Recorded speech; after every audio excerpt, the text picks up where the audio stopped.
Assalamualaikum, my name is Mohammad Atif Shehzad and I am a student of King Edward Medical University। तो जैसा कि आप लोग जानते हैं कि मेरा YouTube पे मेडिकल वीडियोस रिलेटेड, मेडिकल के डिफरेंट टॉपिक रिलेटेड एक चैनल है। तो आज भी मैं एक बहुत ही इंटरेस्टिंग टॉपिक से के रिलेटेड एक वीडियो लेके आया हूँ, जो आजकल एक बहुत ज़्यादा इशू बना हुआ है, जिसको डेंगू फ़ीवर बोलते हैं। ख़ास तौर पे लाहौर में इसके बहुत से केसेस सामने आए हैं। तो इस वीडियो में मैं डिस्कस करूँगा कि डेंगू फ़ीवर की क्या कॉजेज़ होती हैं, किस वजह से डेंगू फ़ीवर होता है, और अगर किसी को डेंगू फ़ीवर हो गया है तो उसमें क्या अलामात होंगी और इससे कैसे बचा जा सकता है।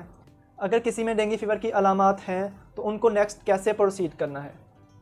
तो सबसे पहले थोड़ा सा इंट्रोडक्शन ले लेते हैं कि ये बीमारी होती कैसे है। तो होता ये है कि एक मच्छर की एक ख़ास किस्म है जिसको एडीज़ इजिप्टी बोलते हैं, उसकी वजह से होने वाली ये एक बीमारी है जिसको डेंगू फ़ीवर बोलते हैं। ये एक डेंगू वायरस की वजह से होता है। जो मच्छर में वायरस होता है वो ट्रांसमिट करता है किसी हेल्दी पर्सन में, तो उससे उस बंदे को ये बीमारी लाहिक हो जाती है। अब हमने ये देखना है कि ये मच्छर कहाँ पाया जाता है। ये मच्छर की स्पेसिफिक टाइप एडीज़ इजिप्टी जिसको बोलते हैं, इसके जिस्म के ऊपर सफ़ेद रंग की ख़ास किस्म की धारियाँ होती हैं जिसकी वजह से ये मच्छर पहचाना जाता है। तो ये मच्छर कहीं भी ताज़ा पानी, साफ़ पानी जहाँ पे खड़ा होगा वहाँ पे ये मच्छर ग्रो करता है। वो ताज़ा पानी घर में पड़े किसी बर्तन में अगर है तो वहाँ पे ग्रो कर सकता है, रबड़ के पड़े टायरों में है तो वहाँ पे ग्रो कर सकता है, किसी तालाब में है ताज़ा पानी खड़ा हुआ तो वहाँ पे ये ग्रो कर सकता है। अब हम डिस्कस कर लेते हैं इस डेंगू फ़ीवर की क्या अलामात होती हैं, आपको कैसे पता चलेगा कि आपको डेंगू फ़ीवर है। इसकी अलामात में कुछ माइल्ड सिम्टम्स होती हैं और कुछ सीवियर होती हैं। तो माइल्ड में ये होगा कि पेशेंट को हाई ग्रेड फ़ीवर होगा, हाई दर्जे का बुखार होगा जिसमें 102 से 103 डिग्री फ़ारेनहाइट का बुखार होगा। साथ में मरीज़ के जिस्म में दर्दें होंगी, मरीज़ को उल्टियाँ आ सकती हैं, मरीज़ को दस्त लग सकते हैं, मरीज़ की भूख कम हो सकती है, मरीज़ का किसी काम में दिल नहीं लगेगा, मरीज़ बहुत ज़्यादा थकावट महसूस करेगा। ये इनिशियल स्टेज जिसको फिब्राइल स्टेज बोलते हैं, ये सारा कुछ इस स्टेज में होगा। ये जो पहली स्टेज है फिब्राइल स्टेज, जिसकी हमने मुख्तलिफ अलामात डिस्कस की हैं, उसमें मरीज़ most of the time 90% cases में पेशेंट रिकवर कर जाता है। तो सिर्फ 10% लोग, 10% मरीज़ ऐसे होते हैं जो अगली स्टेज जो कि क्रिटिकल स्टेज है उसमें जाते हैं।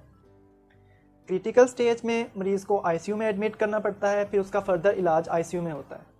तो अब हम देख लेते हैं सीवियर इसके सिम्टम्स, क्रिटिकल स्टेज में क्या अलामात होंगी मरीज़ को।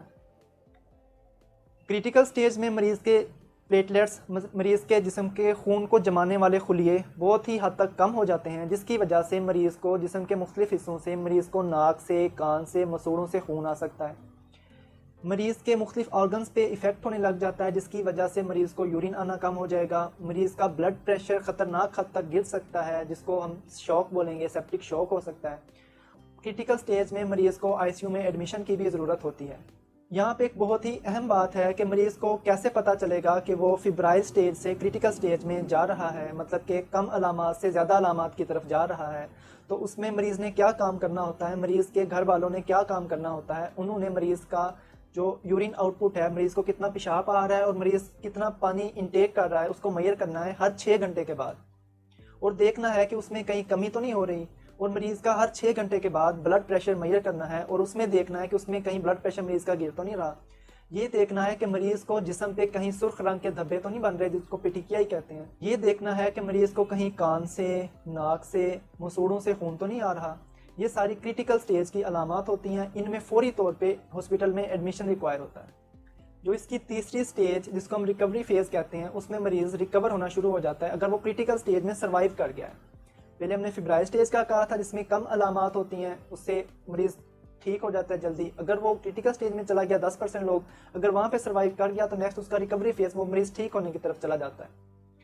तो रिकवरी फेज़ में क्या होगा, पेशेंट के प्लेटलेट्स इंप्रूव करना शुरू कर जाएंगे, पेशेंट का जो ब्लड प्रेशर है वो भी बढ़ना शुरू हो जाएगा।